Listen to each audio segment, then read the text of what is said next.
சற்று முன் கிடைக்கப்பெற்ற மிக முக்கியமான செய்தி ஒன்று வெளியாகி உள்ளது. இன்று சட்டசபையிலிருந்து எடப்பாடி பழனிசாமி மற்றும் அவரது ஆதரவு எம்எல்ஏக்கள் ஒரு நாள் முழுவதும் சட்டசபையிலிருந்து நீக்கப்பட்டுள்ளதாக சபாநாயகர் அப்பாவு அவர்கள் தெரிவித்திருக்கிறார். சட்ட திட்டங்களுக்கு உட்பட்டுத்தான் சட்டசபையை நடத்த முடியும், அதை மீறி செயல்படுத்த முடியாது என்று சபாநாயகர் அழுத்தம் திருத்தமாக கூறியதற்கு காரணம் என்ன?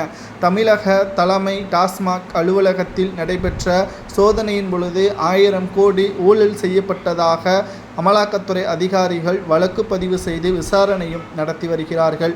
அதை பற்றி சட்டசபையில் விவாதிக்க வேண்டும் என்று எடப்பாடி பழனிசாமி அவர்கள் கூறியிருந்தார். ஆனால் அதை விசாரணை நடத்தப்பட்டு வரக்கூடிய நிலையில் அதை பற்றி இப்பொழுது பேசினால் நீதிமன்றத்திற்கு சிக்கலாக மாறிவிடும், ஆதாரங்கள் அளிக்கப்படக்கூடிய வகையில் மாறிவிடும். அது வழக்குகள் முடிந்த பிறகுதான் அதை பற்றி பேச முடியும்.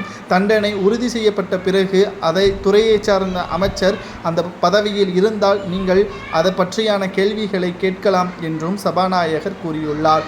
ஆனால் எடப்பாடி பழனிசாமி அவர்களோ அதையெல்லாம் முடியாது, இன்றைக்கே அந்த பிரச்சனை பேச வேண்டும் என்று எடப்பாடி பழனிசாமி அவர்கள் பேசியதன் காரணமாகத்தான் அவை காவலர்கள் மூலமாக ஒரு நாள் முழுவதும் இவர்கள் வெளிநடப்பு செய்ய வேண்டும், சஸ்பெண்ட் செய்யப்பட்டதாக அறிவித்து அவை காவலர்கள் மூலமாக வெளியேற்றப்பட்டது பேசும் பொருளாக மாறியது. ஆனால் யாரெல்லாம் இதை வெளியேற்றப்படவில்லை அவை காவலர்கள் மூலமாக என்பதை நாம் முதலில் பார்க்க வேண்டும்.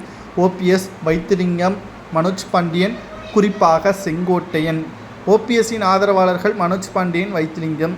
செங்கோட்டையன் எதற்காக வெளிநடப்பு செய்யவில்லை, அவர் எதற்காக சபாநாயகர் சஸ்பெண்ட் செய்யவில்லை என்ற ஒரு கேள்வியும் இதன் மூலம் எழுகிறது.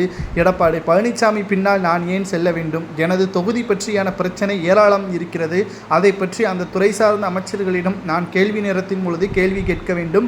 எனது தொகுதி மக்கள் என்னை வெற்றியடைய வைத்ததற்கு காரணம் அந்த தொகுதியில் நன்மை செய்வேன் என்று கூறிதான் அந்த பிரச்சனையை பற்றி நான் முதலில் பேசி தீர்த்த பிறகு அதை மற்ற எதிர்க்கட்சி தலைவர் கூறியதற்கு நாம் வருவோம் என்று ஒரே போடாக போட்டுவிட்டார்.